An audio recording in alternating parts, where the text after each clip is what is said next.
MacVoicesTV is brought to you by PDF Pen for iPad from Smile, the mobile version of the award-winning Mac PDF editor. Use it to sign a contract, make corrections, fill out an application, make comments on a presentation, and much more. It's the mobile app that doesn't feel like you left the important features back at the office. Welcome to Mac Notables. This is the home of the Mac experts you want to hear from. I'm Chuck Joyner, and I've got back with me the man that I would vote for President of the United States if he would run, Mr. Jim Dalrymple of The Loop. Jim, it's great to have you. Thanks for being here. How you doing, Chuck? I might start with governor first or senator, Do you know why I would vote for you? Why? I would vote for you because they would ask you a question and you would say, yep, nope. And that's it. We would get some straight answers instead of these half-hour dissertations that don't mean anything. I don't think that they could handle the honesty. I don't know if they could handle it, but we could sure use it right about now. Yeah, couldn't we all? Oh, man, I tell you, Jim, it's really something in that arena. Yeah. But let's jump to some other arenas. You haven't been on, and I don't want to belabor it because it's been talked to death, but I do have to ask you to just take a couple minutes and talk about the Apple v. Samsung verdict from your perspective. Surprise? Good? Bad? Indifferent? Too much? Not enough? What?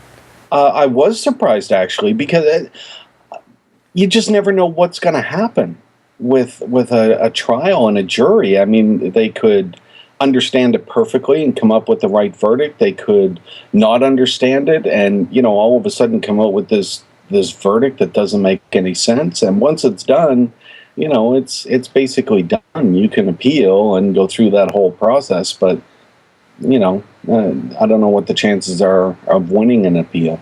So I was surprised and I was happy. I don't think that there can be any doubt that Samsung just stole Apple's designs.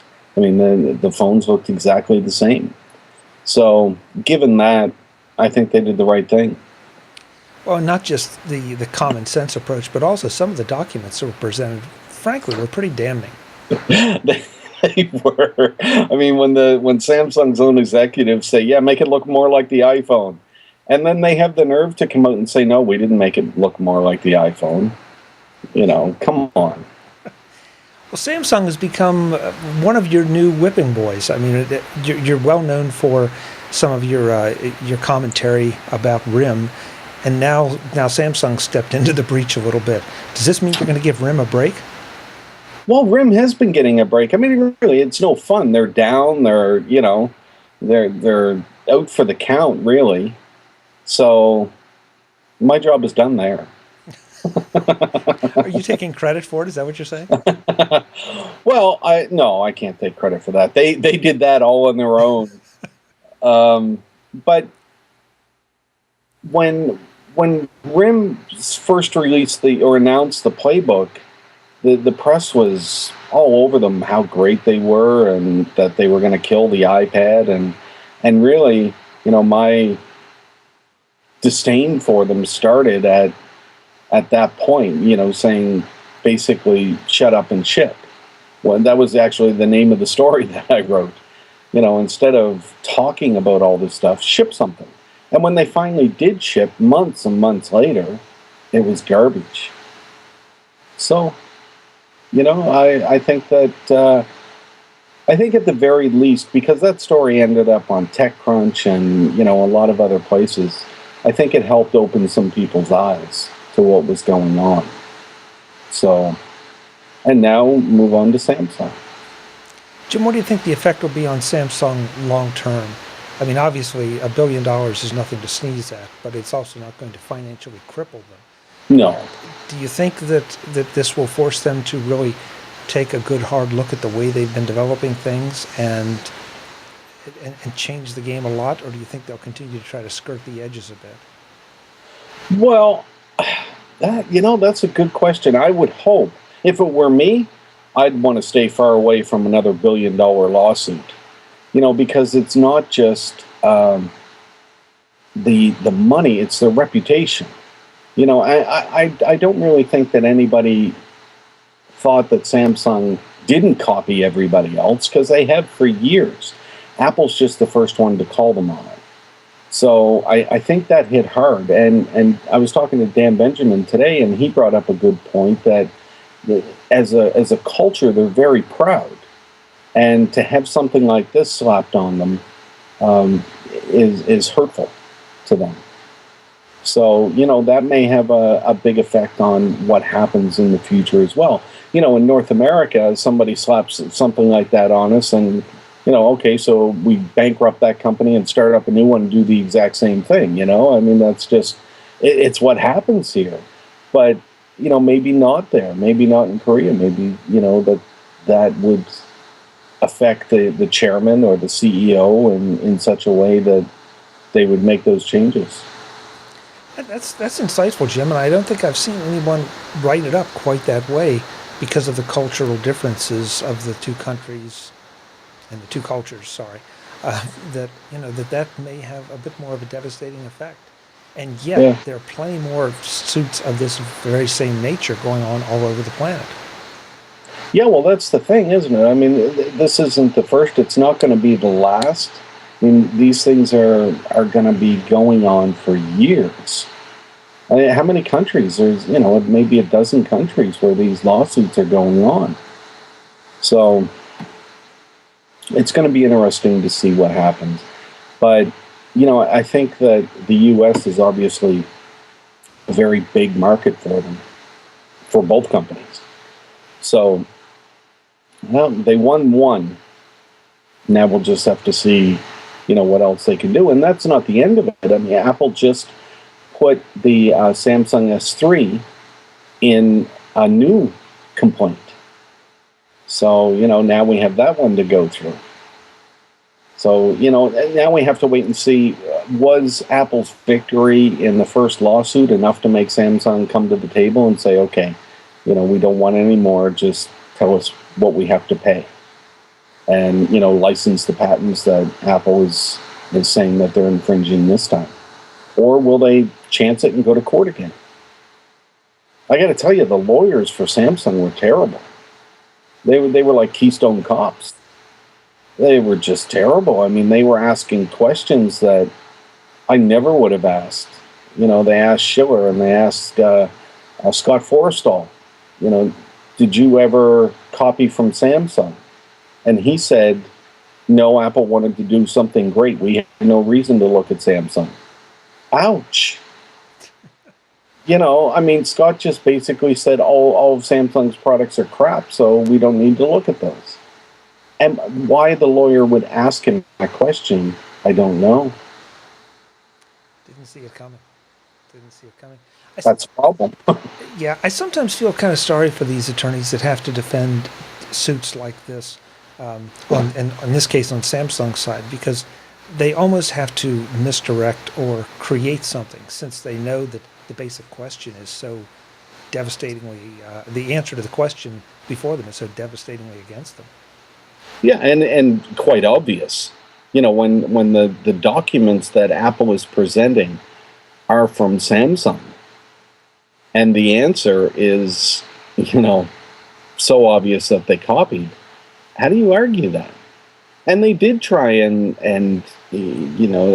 deflect some of the attention away from the documents to, demonstrations of how Samsung didn't infringe. But they didn't do the demonstration right either, which, was even worse, because when they were called out on that, it looked like they were lying or trying to pull some dirty tricks, and that looked even worse for them. So, I think that they got what they deserved. They spent the last 4 years making themselves one of the top handset makers in the world. They made billions of dollars. And, that's something that Apple can't get back. Samsung is one of the top makers. So, they still have to compete with them. And I think that's kind of unfortunate. There's nothing they can do about that. But $1 billion is nothing to Apple. Geez, they have $1 billion in the bank. They probably made $1 billion while we were talking. So that money's nothing to them. It's nothing to Samsung. Yeah, that's the funny part about that. We all go, $1 billion. Wow. But to both of these companies, I mean, it's not petty cash, but it's certainly not anything that boosts Apple's value a whole lot more or deteriorates Samsung's value. I mean, obviously the bigger question for Samsung is what impact will it have on future products and their ability to produce them. Yeah. But, you do start to wonder what an appropriate verdict would be to send a message to really try to punish them. I mean, really punish them for, what they have been found guilty of. I won't pass my judgment. I'll do what the jury did and say they've been found guilty. So what's a number? I pass judgment all the time. Yeah. We wouldn't have it any other way. I mean, look at it like this. Here's what I think, and I wrote this up a couple weeks ago. Why Apple sued Samsung is not for the products that were already released, but for the products that are going to be coming. So they don't care about the phones from 2007 to 2012. Apple cares about the products that they're going to release from 2012 to 2015 and beyond. That's what they care about. And they want Samsung to stop copying them now so that they can release those products and not have, these people on their back the whole time riding their coattails. So if you look at the money aspect of it, putting it in some perspective for you and I, if you have $100 and you go through and fight for weeks and your winning is $1, does that really mean anything to you? Right. Not really. I mean, you could go with it, go without it. I mean, so you could give it away. I mean, well, Apple has $100 billion and they won $1 billion. That doesn't mean anything to them. The same way that $1 wouldn't mean anything to you. Sure, I'll take it, but I don't really need it. Yeah. And that's another great point, because I've seen a lot of pundits say, well, this is a fight over this phone and that phone, and they're no longer in production, they're no longer in distribution. It's a key point that's been missed, that this is about slapping them so they don't do it again. As Apple ramps up for new products and Samsung ramps up for new products, and we're fighting a little bit different battleground now for smartphones and tablets, and it helps a lot. I mean, $1 billion may not scare Samsung, but it's going to scare somebody. Well, and that's just it. I mean, it should have the effect to stop Samsung from doing what they love to do, and that's copy other people. But it should also have the effect of, telling the HTCs of the world that you better not do that, because, $1 billion may actually hurt you. So, and hopefully it'll do that. I think that's what Apple's hoping for. Jim, let's switch topics from the past to the present and future. As we're talking now, we just saw an announcement today by Nokia of the Lumia, the new Lumia. Mm-hmm. And we didn't see any price, and we didn't see any availability. We saw limited information on features. And this seems to follow in Microsoft's footsteps a bit with their announcement of the Surface, that, we've got this great new product, and it'll be coming out now, real soon now, sometime. We don't know how much you're going to have to pay for it, but it'll be great. What's going on? It's almost hard to believe that these companies are going to be surprised by the iPhone 5, but that's almost what it seems like. It seems like they're scrambling to get something out to show customers that, you don't need to buy the iPhone 5 because we have this great product. But they don't give us any information. Excuse me, and what kind of got me about the Lumina today, or Lumia, yeah, I got that wrong in the headline. I put Lumina like the car. What got me today about that phone is that there was nothing really to tell people you should not buy the iPhone because I'm so cool that you're going to want me instead. There were, it did have a good camera, and it had Windows Phone 8. What is what it is. I mean, there was nothing really spectacular, and I think that Nokia and Microsoft really missed an opportunity to wow the audience and wow consumers, and kind of take Apple's thunder away from them, and they didn't do that. And that was huge. It was a huge miss, I think, for them. Now we'll see how it ends up going. Ballmer said today that he expects between PCs, tablets, and phones that Windows 8 in a year will have 400 million devices. Now, when you first think of that, you think, no, they're not. That's crap. But consider that 400 million PCs were shipped in 2011. Well, then, I mean, that's a pretty lame number by Ballmer. I would have liked to have seen him say, we're going to have, 200 million devices on tablets and phones, or whatever he thinks those will sell. Because it's easy to come in under what the PC market already was, assuming that they sell or they ship 400 million more PCs between now and this time next year. The majority of those are all going to have Windows 8 on them. So by default, he's going to make the number. That just seems kind of lame to me. At this point, Microsoft needs to hit some numbers. I mean, they need to hit something, because it just seems like there's an awful lot of smoke coming out and not a lot of solid stuff. Yeah, there's some solid stuff, so please, folks, don't yell at me in email, or yell at me, I don't care. But yell at me. Yeah, yell at us both. But it does seem like, I don't know, there's just this sense of desperation, and I'm with you. They're making these things out to be so cool, but you almost wonder, okay, are they intentionally obfuscating this just a little bit so they can add features or ramp it up if the iPhone 5 does bring out, this awesome new feature or features or whatever, and they have to retool and make sure that they have a competing feature or at least something close to it, and yet dance around what just happened to Samsung. Well, did you see what happened just earlier tonight?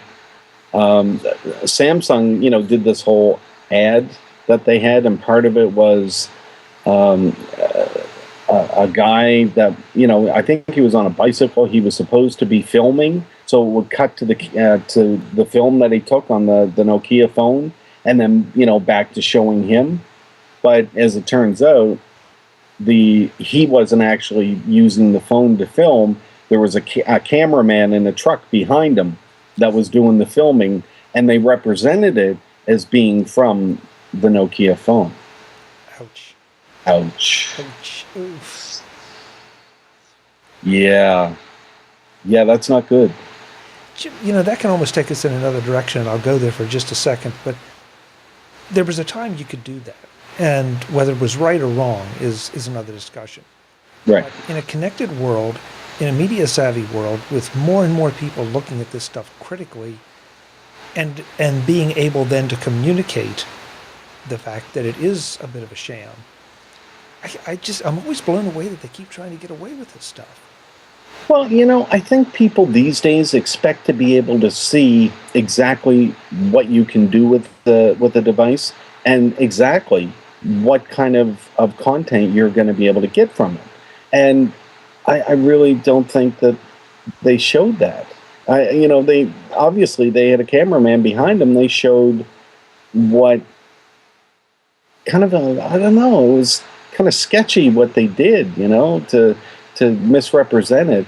And I forget what the PR person said, that, she said that they could see how that might be misleading. Misleading? You could see how, taking the footage with a cameraman in a truck driving behind the bicycle could be misleading, really? Yeah, while you're showing off the camera features of the phone. Yeah. So, I find stuff like that a bit distasteful. And somebody said on Twitter, just before I get on, isn't that a lot like what Apple did with Siri? showing Siri to be better than what it is. And I'm not quite sure what they meant. Maybe you know what they meant. Was there commercials or something that showed Siri doing things that it couldn't do? If I remember correctly, I don't think that was the big issue. The big issue was the speed. That in the commercials, Siri appeared to be, just like you and I going back and forth without the pregnant pauses that we've all come to associate with Siri at times. I see. So I think that's, I can't speak for them, but I would guess that's what they're talking about.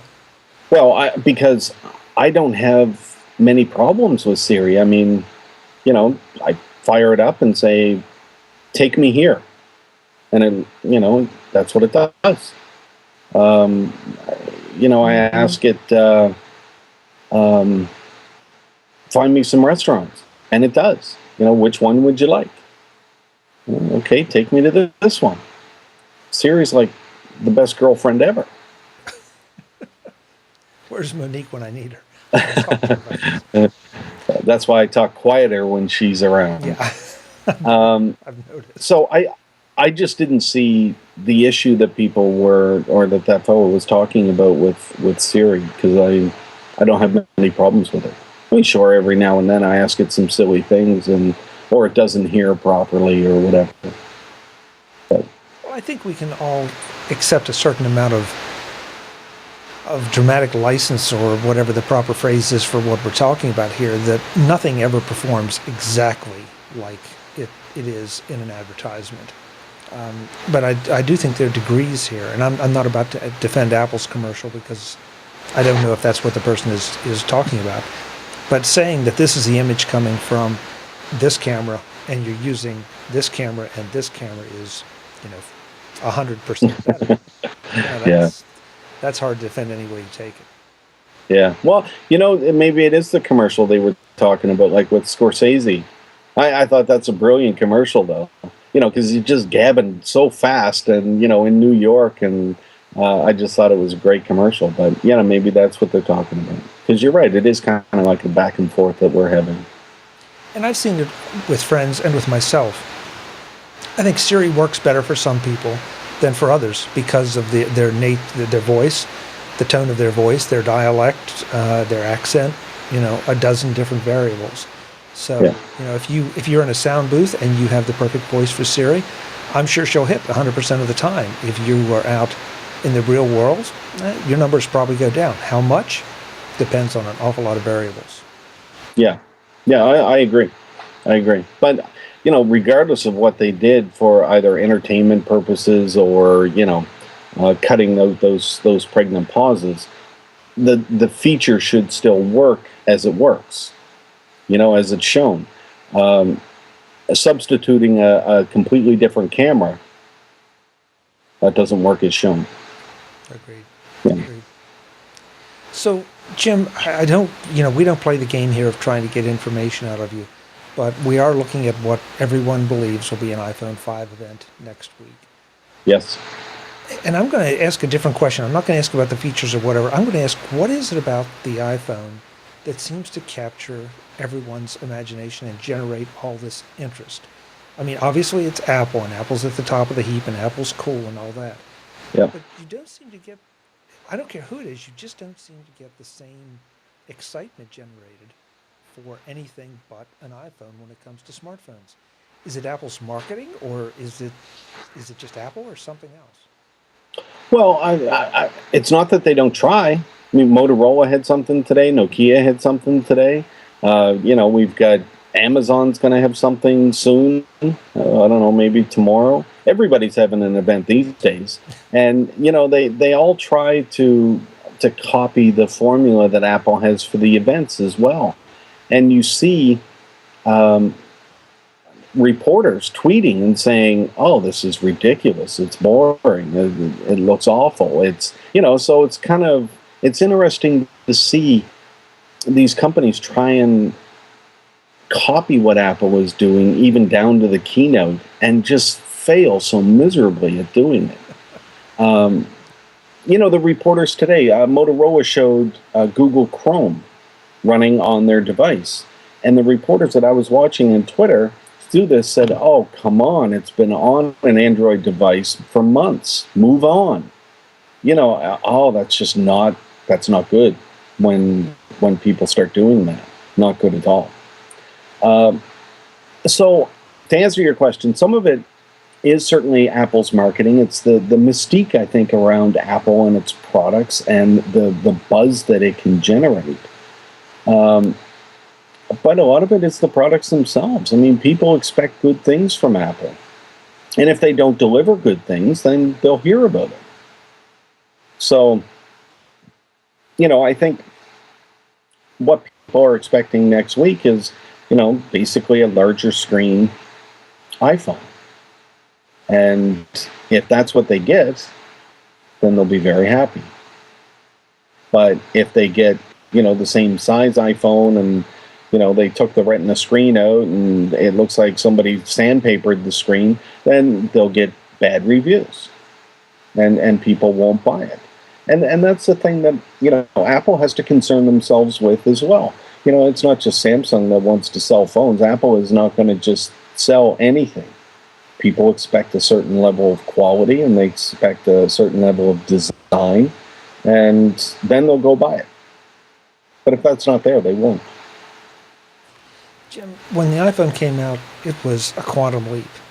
When the iPad came out, it was a quantum leap. Do you think we're pretty much past the time of quantum leaps, especially for existing devices? I've talked to a lot of people that are anxious to see the iPhone 5, and they can't wait to get their hands on an iPhone 5.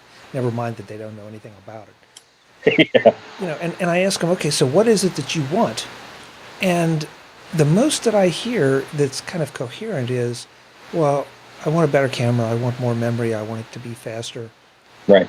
But I don't hear people asking for quantum leaps. And so they're either not smart enough to know what those quantum leaps are, or we're just out of them. I mean, are there any more, you think, coming? Don't mean just with the iPhone 5, but I just mean in general. I think it takes a special person to see those quantum leaps. Steve Jobs was one of those people. He could see that. I don't think that, I can't see that. I can't see the quantum leaps that he could. That's what allowed him to make the products that he did.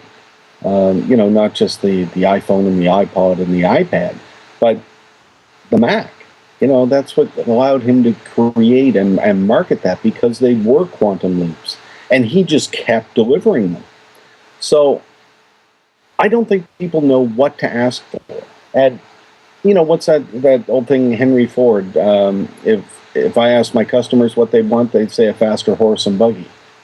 But he saw a quantum leap. He built it, and Steve Jobs built it, and those are the people that we have to rely on to deliver this quantum leap for us next. So, are there still some out there? Yeah, I think there are. There's probably a lot of them out there. If you ask somebody in 2006, looking at the cell phone market, are there any more quantum leaps left? They would probably say no. We've done all that we can do with this technology. And then 2007, Steve Jobs walks out on stage with the iPhone. So I guess the bigger question is, who will deliver the next quantum leap? Will it be Apple, or will it be, Nokia? Who will deliver that? And, what will it be? Will the phone just, be a chip that you stick in your ear, and that's the whole thing, and you just talk to it, and it's got like the Google Glasses thing where you have, I don't know, maybe, I don't know. I hope that's not the next quantum leap, but I think that's for smarter people than me, really, because I wouldn't be able to see that coming. Well, in a way, you look back, and of course, hindsight is 20/20.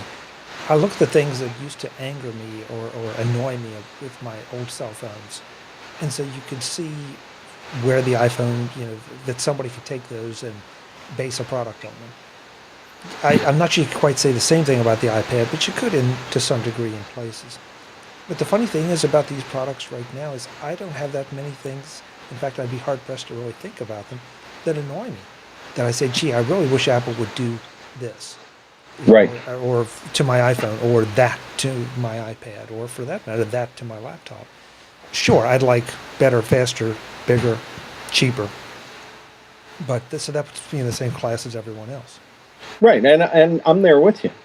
You know, when you ask me, would you like NFC, near field communication?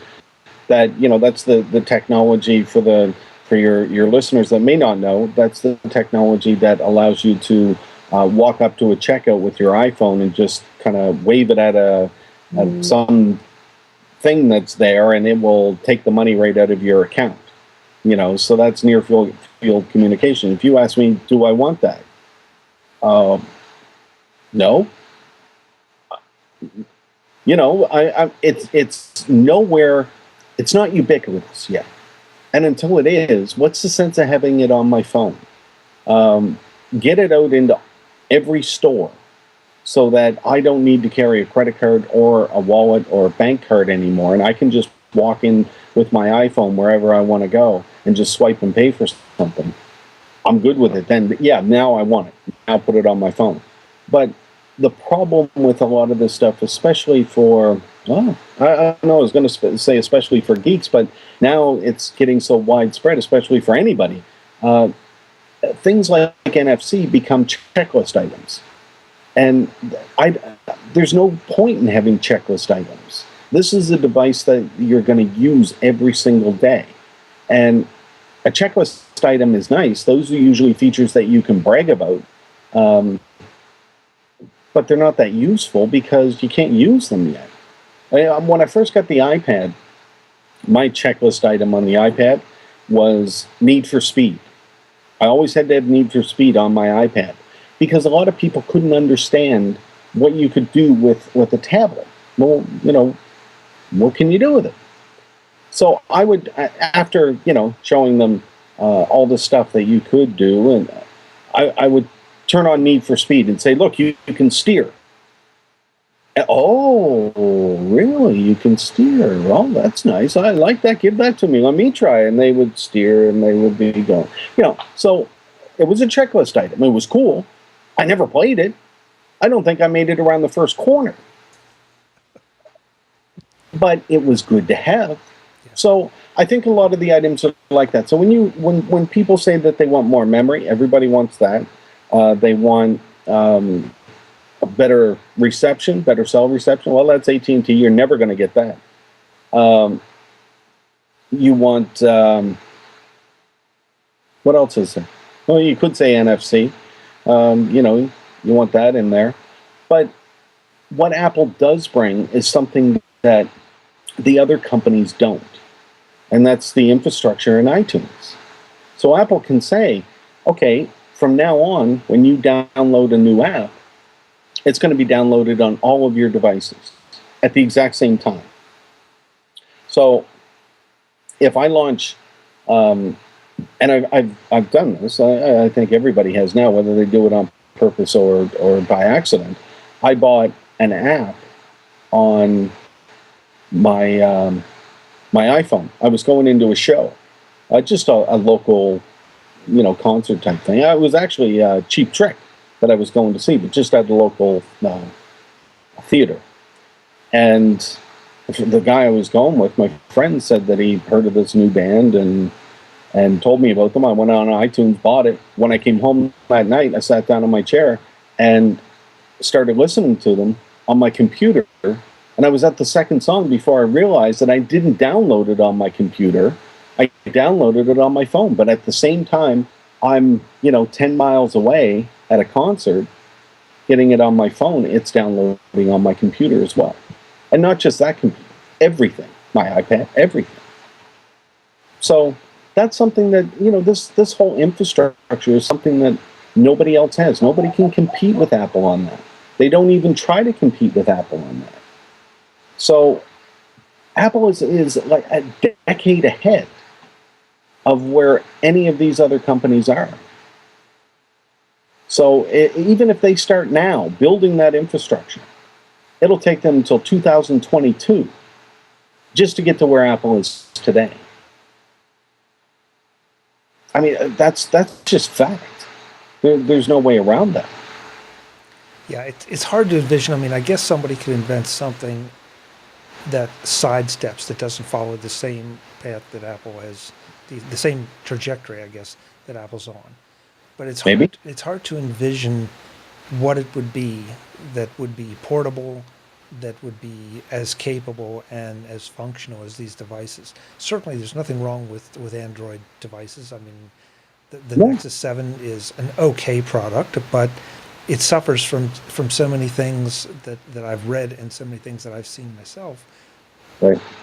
that are just, they would seem to be minor annoyances, but the more you use it and the more, every time you reach for it and you think, oh yeah, I got to do that, instead of it working. And that's still the thing about the iPad. It just works the way you think it should. Now you may have a very small learning curve to learn all the pinches and zooms and what you can do with 2, 3, 4 fingers and all.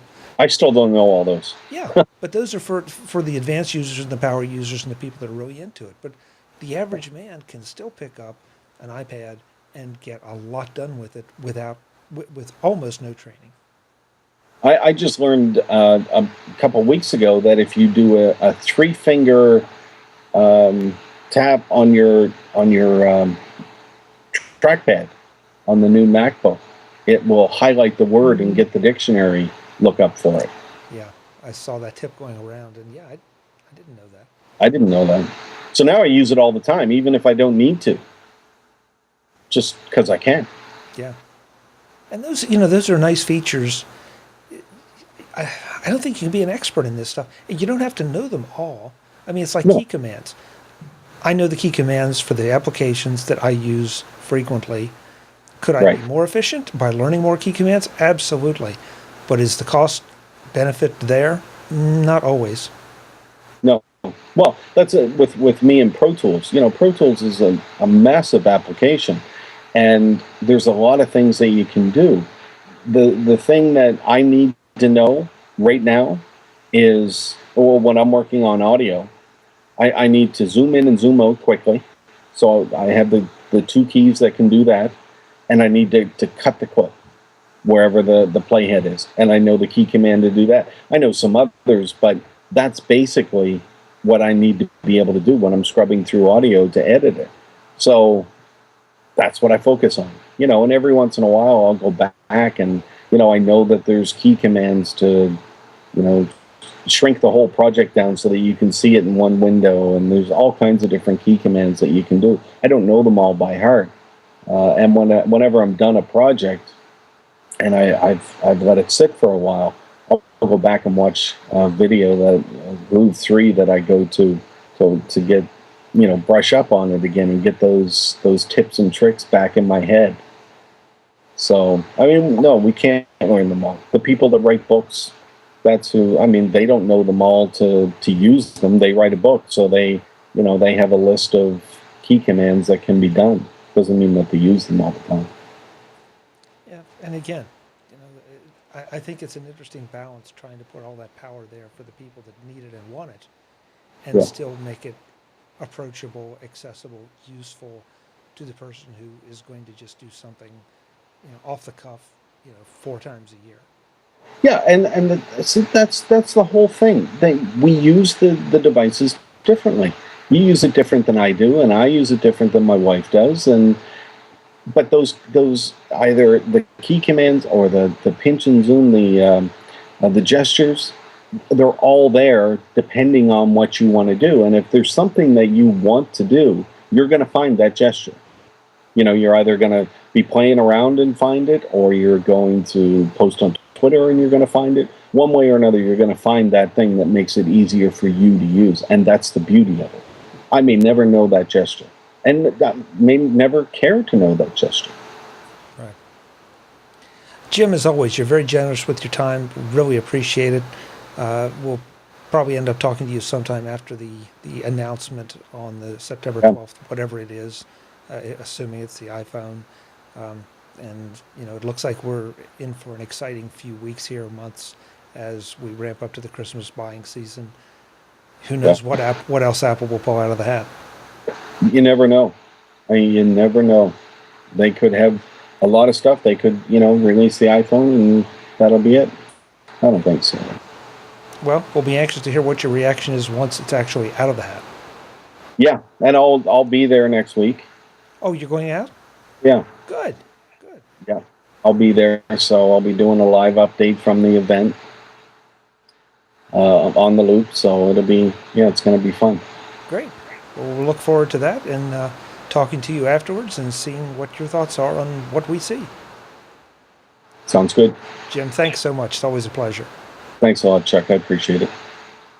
Folks, I'm Chuck Joyner. This is Mac Notables, the home of the Mac experts you want to hear from. He's been Jim Dalrymple of The Loop at loopinsight.com. Until the next time, thanks for listening.